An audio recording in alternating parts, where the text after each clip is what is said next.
Hey friends, welcome to part number 2 when it comes to ranking and in this case dynamic ranking in Power BI. But before we dive deeper into that, let me also give you an alternative to the last function we have created to the ranking itself. Because remember, what we learned was we can use the isInScope function in order to avoid showing or displaying the 1 in here. There's also an alternative result, which I have used in the past, and that's why I want to show you this as well as a second option. So instead of having or using isInScope, we can use the so-called has1value function. That would also work. So if I remove the isInScope here, and instead I would refer to has1value, like that, then you can read here returns true when there's only one value in a specific column.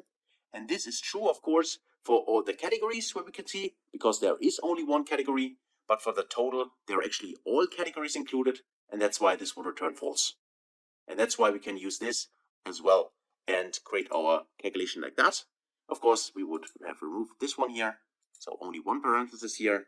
And if I would here execute this, press checkbox, you will see that the result will not change. It gives us exactly the same. However, I personally prefer to use isInScope function. That's why, let me go back to the ranking here. I would revert this back. I just wanted to show you that there are oftentimes more than just one way to do it. And maybe you see this later on, or you try this out yourself, then you see that there are various ways to do it. And you know now you know that there's a has1value function which can also be used instead of isInScope in this case. Just to mention this, they are still different, those functions. And if you want to learn more, you can also take a look at the Power BI documentation to see exactly what the difference is. For our use case here, they work exactly the same. Okay. All right. So let me check that. And then let's go back and figure out how we can do our ranking dynamically. For that, we need to actually go under, let's just check that, under modeling. And where is it? There is the option to select a new parameter. And in my case, I would like to go to this dropdown, and there are two parameter options. The first one, which we're going to use now to do the dynamic ranking, is the so-called numeric range. So let's check that box, and then we can specify here a parameter. So here again, we could also switch to field parameter if we want to do that. But for us now, we would want to use the numeric range. The parameter name, let's call this, for instance, in this case, the ranking value. Let's call it ranking value. And then we can use data type. Whole number is fine. The minimum should be 1. And the maximum, because we already know that we only have 8 categories here, so the maximum could be 8. And the increment is 1, that is fine. And you can also specify a default value. I skip that for now. Then the default is 1. And then you can add also a slicer to the page. The checkbox is checked by default, so that is fine. Now let me click on create and then watch what happens. So if I click create, click this option, now you see that we have a slider, sorry, not a slicer, but a slider here on the page.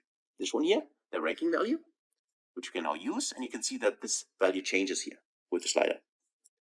Also, what happens, if you take a closer look at the sidebar here under data, there's a new table with a little calculator icon. That means that this table has been created in DAX. And that's what we did when we created in this case, our parameter here. The table itself, if you are interested, you could go to the table. It's just a generate series, which is a DAX expression, which means that it creates numbers from 1 to 8, and the step between the number is 1. You can also take a look at the data view here. Just select the table, and you'll see that it's nothing special. It's just really a table from 1 to 8. That is everything it is.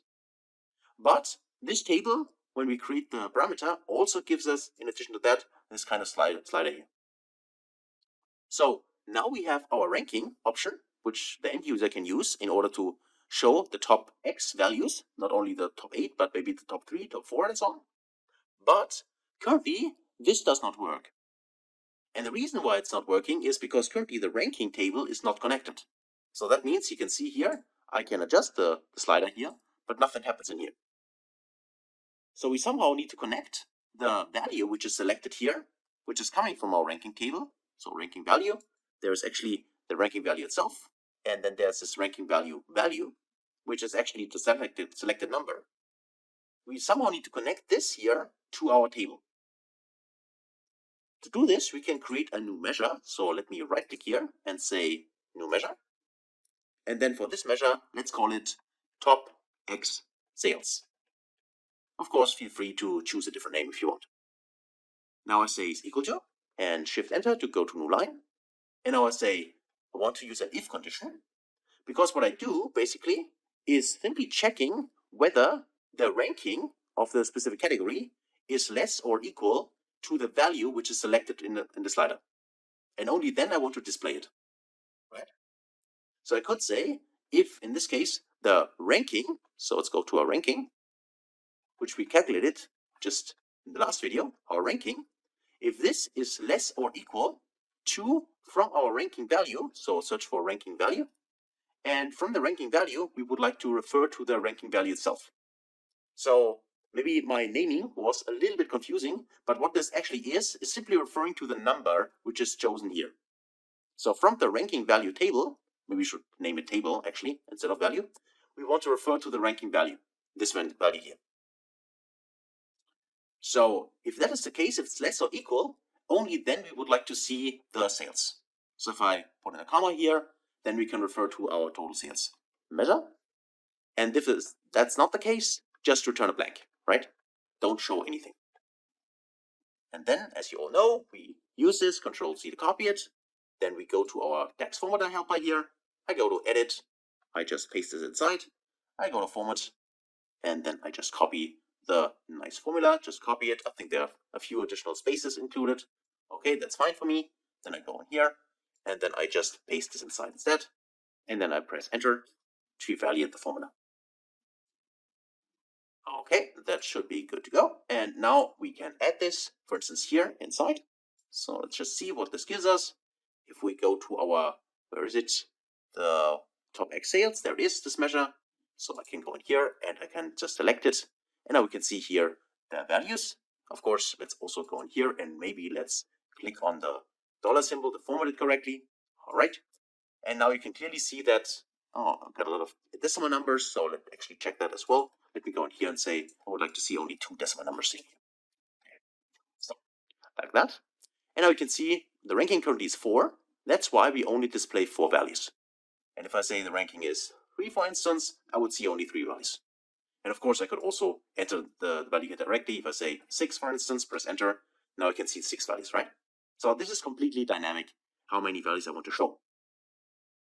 And of course, you don't want to see those empty values in here, but they are only there because we also have ranking and the total sales in the view. What I mean by that is I can go here, I can Control-C to copy the table, Control-V to paste it again, and let me just drag it here, like that. And now, of course, if I select this one here and get rid of the fields I don't need, for instance, get rid of the total sales here, and also get rid of the ranking column itself, now you see that I only display exactly the amount, in this case, of categories which I have selected here. So if I use the slider here and make it smaller, like that, now you see here I only show, in this case, those 3 values in here. Now you might spot a little problem in here, which is currently the total row in here. As you can see, the total row shows 1,353,000 and so on, which is exactly the same value as the total sales. And this means that currently this is not reflecting the selection, because the sum of those 3 values here is not 1.3 million. That's the total sum, right? So how can we fix this? Well, in this case, we would need to modify our formula a little bit more. So just in case you would like to do that, and this is disturbing you, this value, then let me show you how to do that. So to that, let's go back to our formula, which is a top X sales, and then let's modify this a little bit. And what we actually need to do is, or could do, again, there are various ways to solve this in Power BI, but let me show you one way which you could apply, which is wrapping this at first in another if condition, where we again check, as we have done for the ranking before in here, remember, we use the isInScope function. Because the isInScope function, or alternatively, the hasOnValue function, can tell us whether we are currently inside one of the categories or whether we are on the total level. And this is something we need to check because we would like to see when we are in a total, we need to calculate it differently. So what I do here is simply go to if, then I check for is in scope, here we go. And we check again for the category, so the category itself. So if we are in scope, then we would like to do our ranking, as we've done here, to show either a value for the category or a blank. That is fine. But if we are not in that scope, to put in a comma here, to return if false, this now is referring to the order if function, so the first one, then we are on a total level, if we are not in scope, right? So for the total, I'm using here the SumX function, SumX, and now I want to iterate our table. However, this here is a little bit different, because I cannot iterate, for instance, over all the categories. Because if I iterate over all the categories, then I get exactly the same value, this 1.3 million. So I need to make sure that my table I'm iterating over actually only contains these categories here, these 3 in this case. And to do this, I can use another function, which is as powerful as the calculate function, which is the calculate table function. So it's equivalent, but this time for tables. So calculate table allows me to give it a table and then modify this table. And this is what I want to do.